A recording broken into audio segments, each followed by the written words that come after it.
سەبارەت بە داهاتی گومرگەکان قسەکەین وە گەزانن لەم ماوانە قسەی زۆر کرا لەسەر داهاتی گومرگەکان، بەڵام من ئەمڕۆ ئەنجامی بە دوواداچوونێکتان بۆ خەمەڕوو کە لە مانگی دەی ساڵی 2020ەوە دەستم پێ کردووە تا کۆتایی مانگی 5 تیا بەردەوام بووم. بەر لەوەی بچمە سەر ژمارە و داتاکان لەسەر کۆی داهاتی گومرگ و هەر خاڵێکی گومرگی لە زاخۆ تاوەکو گەرمیان چەند خاڵێک زۆر گرنگە بۆی بەڕێز بۆ هەر کەسێک کە گوێی لێمانە ئێستا. خاڵی یەکەم ئەوەی ئێستای خێنە ڕوو پوختەی بە دوواداچوونیەکە و ئەمە لە ئەنجامی کۆمەڵێک ڕێکاری زۆرەکە دەرفەتی ئەوە نابێت لە کۆنگرەیەکی لەم جۆرابیان خێنە ڕوو. خاڵی دووەم ئەوەیە ئەنجامەکان تعبیرن لەو ماوەی کە باسمان کرد مانگی دەی 2020 تاوەکو مانگی 5 2021 بۆ گەیشتن بەم ئەنجامە پشت بە پرسیار بە دوواداچوون کۆکردنەوەی زانیاری راپۆرتی دارایی سەردانی مەیدانی شیکاری ئامار و داتا و زانیاری وڵاتانی دراوسێ چونکە خاڵە گومرگیەکان ئاڵوگۆڕی بازرگانی تایە وابەستەیە بە وڵاتانی دراوسێشەوە و تەنها وابەستەی هەرێمی کوردستان و عێراق نییە. قەبارەی ئاڵوگۆڕی بازرگانی و ژمارەی هاتوچۆی بار هەڵگرەکان لە سنوورەکانەوە دەرخەری قەبارەی داهاتن لە هەر خاڵێکی گومرگی. خاڵێکی ترەوەی هیچ کەس نکۆڵی لە بوونی قاچاقچێتی کاری نایاسایی بە هەدەردان ناکا لە خاڵە گومرگیەکانە تەنانەت بە بەرپرسانی باڵای حکومیەوە، بەڵام کەس پێمان ناڵێ قەبارەی ئەو بە هەدەردانە چەندە. ئەمڕۆ ئێمە لەم کۆنگرە ڕۆژنامەنووسیە باسی ئەو ژمارەیەکەین ئەو قەبارەیەکەین. خاڵێکی ترکە زۆر گرنگە ئەوەیە کە نزیکەی 13 کۆمپانیا بەشدارن لە بەڕێوەبردننی خاڵە سنووریە گومرگیەکان لە پێشکەشکردنی خزمەتگوزاریە جۆرا و جۆرەکان. بەڵام ئەوەی جێگەی سەرنجە ئەوەیە کە یەکەم ئەم کۆمپانیانە دابش بوون بەسەر دوو ناوچەی جیاوازی سلێمانی و پارێزگای هەڵەبجە و ئیدارەکانی گەرمیان و ڕاپەڕین لەگەڵ پارێزگاکانی هەولێر و دوهۆک کە ئەمە جێگەی سەرنجی هەر کەسێکە. خاڵێکی ترەوەی کارەکانیان بەبێ کێبڕکێ وەرگیراوە و لە کارەکانیانە ڕەچاوی قانونی ئوسوڵی محاسەباتی عامە کە بەرکارە لە هەرێمی کوردستان نەکراوە و ڕەچاوی ئەحکامەکان و بڕگەکانی ڕێنمایی ژمارە 2 ساڵی 2016 گرێبەستە حکومیەکان نەکراوە. خاڵێکی تر پشکی زۆری داهات بۆ کۆمپانیەکانە و لە بڕی پارەکاندا ڕەچاوی بەرژەوەندی گشتی نەکراوە و بەرژەوەندی کۆمپانیا زاڵ بۆ بەسەر بەرژەوەندی گشتیە. هێندێک کۆمپانیا تەنها لە سا 20 داها دەگەڕێنێتەوە بۆ خەزێنەی گشتی، هێندێکیان کەمتر لەوە لە سا 10 واتە لە سا 80 داهاتی کۆمپانیاکان کە لە سنوورەکانن بۆ کۆمپانیاکان خۆیانە و لە پشتەوانیشەوە بۆ بەرپرسانی حیزبی و حیزبەکانە. خاڵێکی تر زۆرێک لەو ئیشانەی کۆمپانیاکان و کارتی تایبەت دەیکەن ئیشی زۆر سادەن بە کاربەندی حکومیە کرێن. خاڵێکی تر ئەوەیە کە کۆمپانیاکان باج بە حکومەت نادەن. خاڵێکی تر کە من بەلامەوە گرنگە باسیکەم بە پێی بەرنامە و پلانی هەردوو وڵاتی ئێران و تورکیا بۆ ساڵی 2021 ئەیانەوێت قەبارەی ئاڵوگۆڕی بازرگانی بەرزکەنەوە بۆ 2 هێندەی ساڵی 2020 واتە بە هەموو پێوەرەکان ئەم ساڵ مەفروض وایە داهاتی گومرگەکان لە ساڵی 2020 زۆر زیاتر بێت. کۆی گشتی داهات و داهاتی ڕاستەقینەوە بە هەدەردان لە هەرێمی کوردستانە. خاڵی یەکەم ئەمانەوە کۆی گشتی داهات کە ئەچێتە خەزیێنەی گشتی حکوومەت بۆی بەڕێسی باسکەین. بۆ مانگێک 107 میلیارد دینارە، بۆ ساڵێک 1 تریلیۆن و 290 میلیارد دینارە. ئەو داهاتەیە چێتە خەزیێنەی گشتی. ئەی داهاتە ڕاستەقینەکە چەنە؟ داهاتە ڕاستەقینەکە بۆ مانگێک 300 میلیارد دینارە، بۆ ساڵێک 3 تریلیۆن و 600 میلیارد دینارە. بڕی بە هەدەردان لەسەر جەم خاڵە سنووریەکان بەهۆی قاچاقچێتی، کۆمپانیاکاری، فرتوفێڵی گومرگی، لێخۆشبوونی گومرگی، خراپی سیستەم بریتیە لە بۆ مانگێک 192 میلیارد و 451 میلیۆن دینار. واتە لە یەک مانگا هەرێمی کوردستان 192 میلیارد دینار زیانەکە بەهۆی بە هەدەردان قاچاقچێتی، لێخۆشبوونی گومرگی، فرتوفێڵی گومرگی، خراپی سیستەم. بۆ ساڵێک 2 تریلیۆن و 309 میلیارد دینار کە بەڕاستی ژمارەیەکی زۆر زۆر گەورەیە. ئێستا بۆ هەر خاڵێکی گومرگی داهاتەکە چەنە، بە هەدەردار چەنە و داهاتی ڕاستەقینە چەنە؟ طبعاً خاڵی گومرگی ئیبراهیم خەلیل یەکێک لە خاڵە زۆر زۆر گەورەکانە و هەمووتان باشە زانن هەموو هاوڵاتیەک لە کوردستان ئازانێت تا 2003 هەرێمی کوردستان لە 190 بۆ 95 پشتی بە داهاتی گومرگە بەست و لە ناویشا داهاتی ئیبراهیم خەلیل کە بەداخەوە بەشێک لە شەڕی نەگریسی ناوخۆ کە ئیشەڵا ڕۆشتووە و نایەتەوە لەسەر داهاتی گومرگی ئیبراهیم خەلیل بوو. داهاتی گومرگی ئیبراهیم خەلیل لە ساڵ 53 کۆی گشتی داهاتی گومرگ پێگەیەنێ لە هەرێمی کوردستانە. ئەو داهاتەی لە ئیبراهیم خەلیلەوە گەڕێتەوە خەزیێنەی گشتی لە مانگێکە 57 ملیار دینار و 705 ملیۆنە، لە ساڵێکە 692 ملیار و 464 ملیۆن دینارە. ئەی داهاتی ڕاستەقینە چەنە لە گومرگی ئیبراهیم خەلیل؟ داهاتی ڕاستەقینە 159 ملیار دینارە بۆ مانگێک، بۆ ساڵێک 1 تریلیۆن و 908 ملیار دینارە. بڕی بەهەدەردان لە خاڵی سنووری ئیبراهیم خەلیل بەهۆی قاچاقچێتی کۆمپانیاکاری فرتوفێڵی گومرگی لێخۆشبوونی گومرگی خراپی سیستم کە من دوای نمونەشیان بۆ باسەکەم، بۆ مانگێک 101 ملیار و 294 ملیۆن دینارە، بۆ ساڵێک 1 تریلیۆن و 215 ملیار دینارە. ئەوە تەنها بەهەدەردان. خاڵی دووەم، خاڵی گومرگی حاجی ئۆمەران لە سنووری پارێزگای هەولێر. ئەم خاڵە ڕێژەی لە سا 12 گومرگ پێگەیەنێ.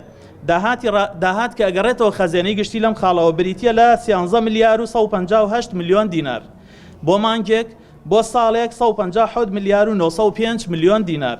داهاتی ڕاستەقینە لەم خاڵەوە چەنە؟ داهاتی ڕاستەقینە 36 ملیار دینارە بۆ مانگێک، 432 ملیار دینارە بۆ ساڵێک. بڕی بەهەدەردان گەندەڵی قاچاقچێتی فرتوفێڵی گومرگی لێخۆشبوونی گومرگی خراپی سیستم لەم خاڵە سنووریەوە چەنە؟ لە مانگێکە 22 ملیار و 841 ملیۆن دینارە، لە ساڵێکە 274 ملیار دینارە. واتە هەرێمی کوردستان لە حاجی ئۆمەران لە ساڵێکە 274 ملیار دینار زیانەکە. لە خاڵی گومرگی باشماخەوە، خاڵی گومرگی باشماخ ڕێژەی لە سا 12 داهاتی گومرگی هەرێمی کوردستان پێگەیەنێ. بڕێ و داهاتەی دەگەڕێتەوە خەزیێنەی گشتی بۆ مانگێک 16 ملی، ئەمە طبعاً بە معدلی نەوەکو هەر مانگێک بە دیاریکراوی، بۆ مانگێک 16 ملیار و 114 ملیۆن دینارە، بۆ ساڵێک 193 ملیار و 372 ملیۆن دینارە.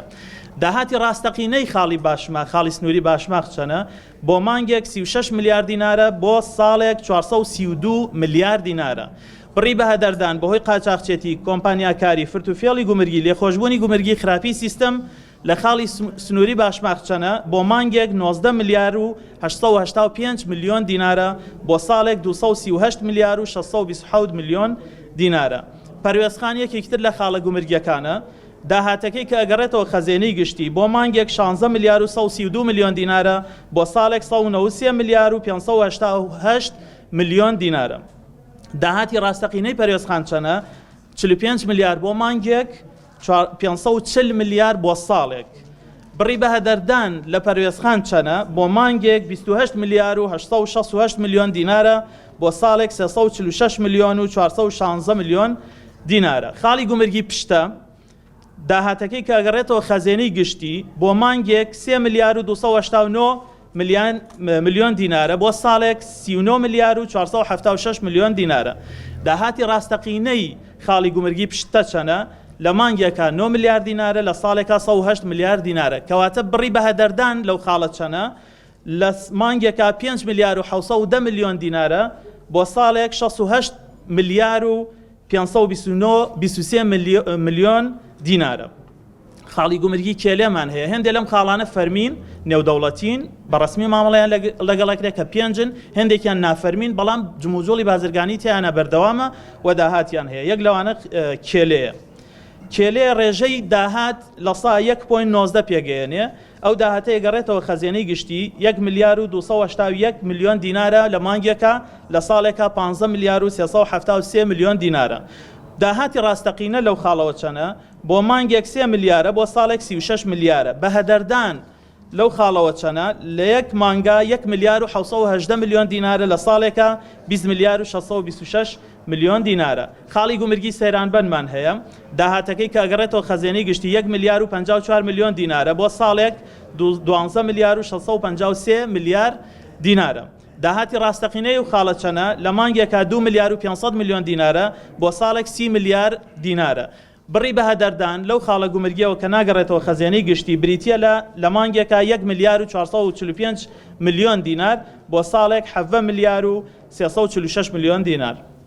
خاڵی گومرگی تەوێڵە بە هەمان شێوە یەکێک لە خاڵەکانە، بەڵام لەبەرەوەی ڕێژەکەی زۆر کەمە لە سا 0.32 زۆر تەرکیزی ناکەینە سەر. خاڵی گومرگی سمێڵکە بە هەمان شێوەیەکیتر لە خاڵە گومرگیەکانە کە لە داهاتەکەی ئەمە یەکەم جارە من باسی یەکەم ئەم خاڵە گومرگیان کە داهاتەکەی چەنە و ڕێژەی بەهەدەردان چەنە و هیچ کەسێک کەش باسی نەکردووە. داهاتی سمێڵکا لە ساڵێکا لە سا 0.43 داهاتی گومرگ پێگەیەنێ. بڕی داهاتەکەی کە ئەگەڕێتەوە خەزیێنەی گشتی 463 ملیۆن دینارە بۆ مانگێک، بۆ ساڵێک 5 ملیار و 561 ملیۆن دینارە. بەڵام ئەو داهاتە ڕاستەقینەی هەیەتی ئەو خاڵە سنووریە 1 تریلیۆن و 1 ملیار و 290 ملیۆن دینارە لە مانگێکە، لە ساڵێکە 15 ملیار و 480 ملیۆن دینارە. بڕی بەهەدەردان لە فیشخابور لە گومرگی سمێڵکە بریتیە لە مانگێکە 826 ملیۆن دینار، لە ساڵێکە 9 ملیار و 918 ملیۆن دینار.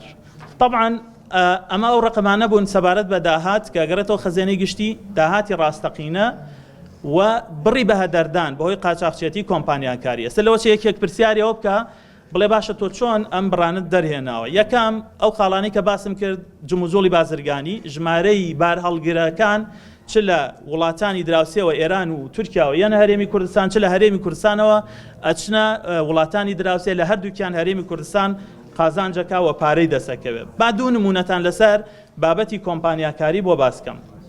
دوو کۆمپانیای دڵنیایی هەیە کە دابەش بوون بەسەر هەردوو دەڤەرە، بەسەر هەردوو حیزبەکە. یەکێکیان لە ئیدارەکانی سلێمانی و هەڵەبجە و گەرمیان و ڕاپەڕینی شەکە، یەکێکیان لە هەردوو پارێزگای هەولێر و دوهۆک، واتە لەسەر بنەمای بەرژەوەندی دوو حیزبەکە دابەش بوون. ئەم دوو کۆمپانیایە گرێبەستیان لەگەڵ حکومەت هەیە، تەنها لە ساعت 10 داها دەدەن بە حکومەت. کۆمپانیای دڵنیایی چییە؟ هەر ئۆتۆمبیلێکی بار هەڵگریەتە ژوورەوە، وەرەقەیەکی بۆ پڕکاتەوەڵێ تۆ لای من دڵنیا و دەستەبەرکراوی کاتێک تووشی زیانێگەبی بە یەک دنیا مەرجەوە من قەرەبووتەکەمەوە. طبعا ئەمیشە ئاسانە، هەر کەسێک ئێستا من و تۆ و هەر کەسێک تر بچێتە بازار ئەتوانێت سبێنی ئەم کۆمپانیای دروستکە. ئەوەندە چالاکی ئابوووریەکەی ئاسانە و کاتێک ئۆتۆمبیلەکە زیانەکە ئەم هێندێک قەرەبوویەکاتەوە. طبعا من شکاتی کۆمەڵێ شۆفێری شملایە کە تووشی زیان بوون بەڵام قەرەبوو نەکراونەتەوە، یاخود دوای ماندووبوونێکی زۆر اینجا بڕێکی کەم قەرەبوو کراونەتەوە، واتە لەوەشە هێشتا کەم و کورتی هەیە. ئەم دوو کۆمپانیای تەنها لە ساعت 10 داهاتیانە دەنە خەزیێنەی گشتی حکوومەت، لە ساعتەکە چەنە 250 ملیۆن دینار لە مانگێکە، واتە بۆ خۆیان لە ساڵێکە تەنها 2 ملیار و 500 ملیۆن دینارە دەنە حکوومەت. ئەی خۆیان داهاتیان چەنە؟ خۆیان 25 ملیار دینار داهاتیانە، 25 ملیار دینار. بە تەواوی ئەو چالاکیی لە ساڵەکە بە کارمەند و بەو قەرەبوانەی ئەیکەن بۆ شۆفێرەکان ناگاتە لە ساڵ 5 ئەو داهاتەی دەستیانەکەوێت. یعنی هەرێمی کوردستان ئەم ئیشە ئەگەر ئێمە تیشمان لێرە لەسەرەوەیەکە ئەمە توانرێت بە کێبرکێ بدرێ، واتە ئەبێت کاتێک کە حکوومەت خزمەتگوزاریەکی خۆیدا بە کۆمپانیایەک ئەبێ ڕەچاوی بنەما ژمێریاریەکان، یاسا بەرکارەکان و ڕێنماییەکان بکە. خزمەتگوزارێکی لەم جۆرە زۆر سادەیە، هەرگیز پێویست ناکە حکوومەت ڕاستە خۆ کۆمپانیایەک بانکا بیاتێ. ئەمە گەندەڵی گەورەی تایە، لە زۆرینەی کۆمپانیەکانە حاڵەکە بەم جۆرەیە، واتە هیچ ئیشێکی فەنی و تەکنیکی و لۆجستی گەورەی وانییە لە خاڵە سنووریەکانە تا بە تایبەت کۆمپانیایەک لە دەرەوە یان لە ناوخۆ بانکەی گرێبەستەکەی بدەیتێ. بۆیە بێم گرێبەستانە بە ئاشکرا بن، بە کێبرکێ بن و کێبرکێ ڕاستەقینەش هەبێ و لەسەر بنەمای زۆرترین داهات بۆ خەزێنەی گشتی بن کە ئەمانە ناکرێن. هەر لە ڕێگەوە دوو کۆمپانیایەکیان سەر بە حیزبەکەی سەرۆکی حکوومەتە، ئەوی تریان سەر بە حیزبەکەی جێگری سەرۆکی حکوومەتە بۆ بەرژەوەندی ئەوان کارەکەن، داهاتی گومرگەکان بەشێکی گەورەی لێرەوە ئەڕوان. خاڵێکی تر لەوانەی کە باسم کرد پشتم پێبەستووە، قەبارەی لە خۆشببوونی گومرگی کە وەکو نمونە باسیەکەم. تەنها لە یەک مانگی گومرگی ئیبراهیم خەلیل 8 ملیار و 700 ملیۆن دینار لێخۆشببوونی گومرگی کراوە. 8 ملیار و 700 ملیۆن دینار کە پارەی 5 قوتابخانەیە لە یەک مانگە. لێخۆشببوونی گومرگی لە 90%شی گەندەڵیە بۆ کۆمپانیای حیزبەکان و بەرپرسەکان و حیزبەکانی دەسەڵاتە. لە ساڵێکا چەنەکە 104 ملیار دینار، 104 ملیار دینار بە تەنها لە گومرگی ئیبراهیم خەلیلەوە بۆ لێخۆشببوونی گومرگی ئەڕوا. ئەی گومرگەکانی تر بزانە ئەو ڕقەمانە بە دڵنیاییەوە ئەوانە هەمویان بەلای کەمی ئەو ڕقەمانن کە ئێمە ئەتوانین وەکو زانیاری ڕاستەقینە بە خەڵکیان بدەین. پرسیارێکی تر زۆر گرنگە ئەرکی ئێمەی پەرلەمانتار چییە؟ چ من وەک عومەر ئەندامی لیژنەی دارایی وەک هەر پەرلەمانتارێک ئەمەیە و سووری شەبین لەسەر ئەم کارانە. یەکەم بەردەوام دەبین لە بەدواداچوون لە ڕێی ڕێکارە پەرلەمانیەکانەوە، چونکە ئیشی پەرلەمانتار ئەوەیە. خاڵی دووەم بەردەوام دەبین لە فشار بۆ کۆتایی پێهێنانی قاچاقچێتی و کۆمپانیاکاری لە سنوورەکان هەیە و هەر گرێبەستێکی کۆمپانیا لە سنوورەکان هەبێ، یا ئەگەر خزمەتگوزاریەکە سادەیە حکومەت خۆی بیکابێ بگەڕێتەوە بۆ حکومەت خۆی بۆی ئەو داهاتە زۆرە بگەڕێتەوە بۆ حکومەت، یا ئەگەر خزمەتگوزاریەکە زۆر گرنگە ئەوە بێ بە کێبڕکێ ئاشکرا بێ و زۆرترین داهات بۆ خەزێنی گشتی بگەڕێتەوە. خاڵی سێم بەردەوام دەبین لە وردبینی و لێپرسینەوە لە ڕێگەی دیوانی چاودێری دارایی دەستەی دەسواکیەوە. من هەفتەی پێشوو سێشەممە راپۆرتێکم داوەتە دیوانی چاودێری دارایی تیا داوام کردووە کە تیمی وردبینی بۆ هەر خاڵێکی گومرگی پێک بێنن وەڕەچاوی ئەوە بکەن کە ئایا ئەو ئیشانەی لەوێ بەڕێوەچن بەرژەوەندی گشتیتیانە پارێزراوە یاننا. طبعا ئەمە بۆچی ئەم داوایم کرد؟ دوای ئەوەی لە 3 مانگ لەمەوە پێش داوام کرد راپۆرتمان بنێ لەسەر خاڵە گومرگیەکان وەڵامیان داینەوە دیوانی چاودێری دارایی کە هیچ راپۆرتێکیان نەکردووە لەسەر خاڵە گومرگیەکان، واتە هیچ وردبینیەکیان لەسەر خاڵە گومرگیەکان نەکردووە، لە بەردەستانە بووە. بۆیە من داوام لێکردن کە ئەمە ئەرکی خۆشیانە جێبەجێ بکەن. خاڵێکی تر ئێمە ئەخیر جار کە دەستی بۆ بین ڕێکاری دادگاکان و یاساییە کە هەر بەڵگەیەکمان دەستکەوێ دێنە دادگاکان بۆی خەزێنەی گشتی زۆرترین داهاتی دەستکەوێت. بەڕێزان بە تایبەت لەم دۆخە خراپە حکوومەت لە ساڵی ڕابردوو تەنها 5 جار موچەی داوەتە کەسوکاری شەهیدان، پێشمەرگە، مامۆسا، پزیشک، خان پێداویستە تایبەتەکان. لە دۆخی کیوا خراپە ناکرێ کۆمپانیا 100 میلیارد دیناری دەستکەوێ بەڵام کەسوکاری شەهید موچەکانی خۆی وەرنەگرێ، پێشمەرگە وەری نەگرێ. مناڵ هزاران گەنج لەم وڵاتە چاوەڕێوەکەن خەزێنی گشتی پارەی بۆ بچێ پرۆژەکان بگەڕێنەوە هەلیکار بڕەخسێ. بۆیە ناکرێ حکومەت لەمە زیاتر کەمتەرخەم بێ و بەردەوام بێ لەسەر ئەم گەندەڵیە کە بە تایبەت لە خاڵە سنوورەکانە هەیە کە لە مانگێکە داهاتی ڕاستەقینە 300 میلیارە کە بڕێکی زۆر گەورەیە ئەتوانێت ئەگەر هەر هەنگاوێک بەرەو چاکسازی لە داهاتی خاڵە گومرگیەکانە ئەبێتە هۆیەوەی کۆی داهاتی بودجەی هەرێم 1/4 لە ڕێگەی گومرگەوە دابین بکرێن، نەوەکو ئێستاکە کەمترە لە 1/10. ئیشی پەرلەمانتار ئەمەیە کە عەرزم کردن فشارە بە ڕێکارە پەرلەمانیەکان بە دوواداچوون پرسیار بانکردنی وەزیرەکان و هیوادارین پەرلەمان و پەرلەمانتاران هەموو بەیەکەوە لە مەرکەی خۆمانە پاڵپشتی خەڵکی هەرێمی کوردستان بکەین و کەمتەرخەمی نەکەین، چونکە ئەمە داهاتی خەڵکی کوردستانە. بۆ من جیاوازی نییە کاک ڕامیار، تۆ ڕاستەکەی باز لە گومرگەکانە کرێ خەڵکێگەیکا، بەس ئێوە ئەزانن کە خەڵکێگەیکا باسی گومرگی ئیبراهیم خەلیل و پەروێزخانەکە، باسی باشماخ ناکە، باسی باشماخ و پەروێزخانەکە، باسی ئیبراهیم خەلیل ناکە. هێندێک هەن باسی ئیبراهیم خەلیل و حاجی ئۆمەرانەکەن، باسی باشماخ و پەروێزخان ناکەن. بەڵام ئێمە باسی هەموو گومرگەکانەکەین لە زاخۆ تاوەکو خانەقین پێمان وایە ئەمانە داهاتی خەڵکن. هەموو ڕێکارە پەرلەمانیەکان بەکارێنین، دەستگاکانی چاودێری دارایی دەستەی نەزاهە جوڵێنین و دوجار دادگاکانیش دەجوڵێنین. ئێمە مەسوولیەتیمان ئەمەنەیە. ئیترەوە ئەخیر شتیشەوەیە کە بۆ ڕای گشتی ڕوونەکەینەوە کە خەڵکی نەداهاتی ئێوە لە هەرێمی کوردستانە ئەوەندەیە و حکوومەتێک دەستەوسانە لە بەردەم 2 حیزبی دەسەڵاتە کە خۆشیان پێکێنەری حکوومەتەکەن و ئەوەی ترە بێ خەڵک بەشێک بێ لە چارەسەر و بەشێک بێ لە لێپرسینەوەی ئەو کەسانەی کە بەم جۆرە کەمتەرخەمیەکەن دۆش دامێنن بەدەست لە دۆخێکی وا خراپی داراییە لە بەردەم داواکاری خەڵکی کوردستانە. وردکردنەوەی پرسیارەکان جێگەی خۆیەتی، بەڵام ئێوەی بەڕێزە زانن سروشتی گەندەڵی خۆی وایە ڕقم و داتات بە ئاسانی دەست ناکەوێت. من 7 دانە مانگە وردەبمەوە لە هەموو ئەو ڕقەمانەی کە ڕسمین دەستمەکەون، اینجا ئەتوانم بێم بەرامبەر ئێوە بەرپرسیارانە ئەم قسانە بکەم و هەر بەرپرسێکی حکوومەتیش پێی وایە گومانی هەیە لە یەک ڕقم و داتای ئێمە ئەتوانێت سبێنێ بچێ دادگامان لێ بگرێ، من ئێمە دادگا بە بەڵگەوە بۆیە سەلمێنم کە ئێمە چۆن بە پشت بەچی ئەم قسانەکەین و بالفعل داهاتی ڕاستەقینە چەنە و دزی و قاچاقچێتی و گەندەڵی بە هەدەردان چەنە لە خاڵە سنوورەکانە. بۆیە سروشتی گەندەڵی خۆی وایە نهێنیە، واتە بەڵگەت نایەتێ. یعنی داواکردنی هەر بەرپرسێکی حکوومەت لەسەر تەلەڤیزیۆن بەوەی بەڕێزی وت ئادەی بەڵگەم بەرێکی قاچاقچێتیەکە، پێی بڵێ گەندەڵی خۆی یەکێک لە سیفەتەکانی کاتێک زانستەکانی بەڕێوەبردن، ئابووری، سیاست، کۆمەڵایەتی لەسەر گەندەڵی قسەکەن هێندێ سیفەتی باسەکەن. یەک لەوانە نهێنیە، یەک لەوانە پێچەوانەی یاساکانە، یەک لەوانە جاری وایە گروپێک لە خەڵک پێکەوە بەرژەوەندی یەکە پارێزن.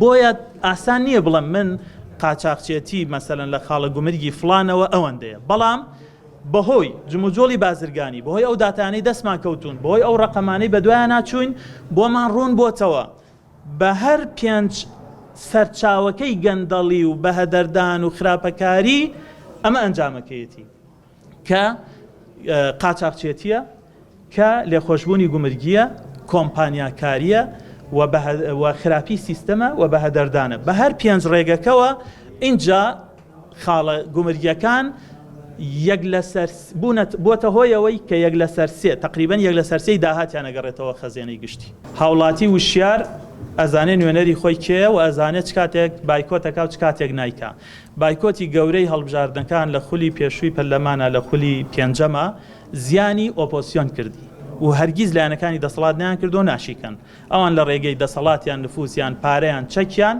سندوقەکان و تەزویریشەوە سندوقەکان بەو جۆرە لەکەن کە خۆیان زۆری نەبن بۆیە کاتێک هاوڵاتی ناچێت بەشداری هەڵبژاردنکە ڕاستە هەڵوێستە ڕاستە مافی خۆیەتی بەڵام دوجار دەنگی ناڕەزایی ئەو لەناو پەرلەمانە کەمە بێتەوە و هەر تەنها خۆشی زەرەرەکە و هیچ چارەسەرێکیش نییە لەم قۆناغا ئەوە تاکە ڕێگەیە کە خەڵکی وشیار نوێنەرەکانی کە ئەیانەوێت داهات بۆ خەزێنی گشتی بێ و بگەڕێتەوە بۆ خەزێنی گشتی و بۆ بەرژەوەندی گشتی و بە عادیلانە دابش بێتەوە ئەبێ پشتگیری ئەوانە بکە ئەمە ئەرکی هاوڵاتیە بەنسبەت پرسیاری یەکەمتەوە ئەو داهاتەی ئێستا گەڕێتەوە تەمان باسیشم کرد ئەو داهاتەی ئێستا گەڕێتەوە خەزێنی گشتی بۆ مانگێک 107 ملیارە ئەی ڕاستەقینەکە چەنە ئەبوو 300 ملیار بگەڕێتەوە واتە ڕێژەی بەهەدەردان واتە ڕێژەی زیانی هەرێمی کوردستان لە هەر مانگێکە لە داهاتی خاڵە گومرگیەکانە 192 ملیار دینارە بۆ ساڵێک چەنە ئەو داهاتەی ئەگەڕێتەوە 1 تریلیۆن و 290 ملیار دینارە ئەی ئەبوو چەند بێت ئەبوو 3 تریلیۆن و 600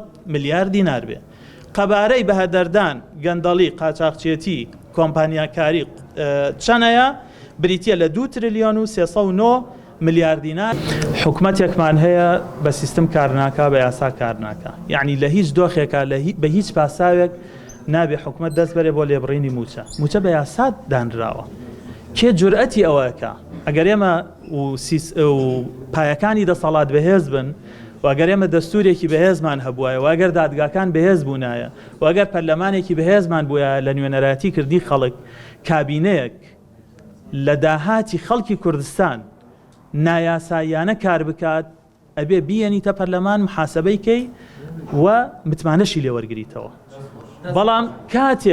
بەڵام کاتێک حکوومەت بێباکانە بەبێ یاسا تەنانەت تۆ تەماشاکە لە هێند لە وڵاتان حکوومەت ناتوانێت 1 ملیار دینار تەرخانکە بۆ خوێندنگەیەک بەبێ یاسا ئەبێ یاسای بودجەت هەبێ واتە لە بنەمایە داهات خەڵکی وڵاتە هی دوو حیزب نییە هی کابینەیەک نییە هی حکوومەتێک نییە هی ئەنجومەنی وەزیرانێک نییە کە پێگاتۆ لە 22 کەس داهاتی خەڵکە چۆن ئەبێ خەڵک دەسی بۆ بەرێ یا حکوومەتێک دەسی بۆ بەرێ بە پێی یاسایە کە لە پەرلەمانەوە دەرەچێت بۆیە گەورەترین کێشەی ئێستەی حکوومەت کە حکوومەتی خستۆتە ناو زەلکاوێک کە هاتنە لێی دەرەوەی ئیرادەی ئەوێ کە ناڵین قورسە بەس ئیرادەیەکی سیاسی ئەوێ لای لایەنەکانی دەسەڵات بریتیە لەوەی کە پەیڕەوی لە جێبەجێکردنی یاسا ناکە لە زۆرینەی بوارەکانە و سیستەم جێبەجێ ناکە و ڕەچاوی بنەمای کاری دەوڵەتیانە ناکە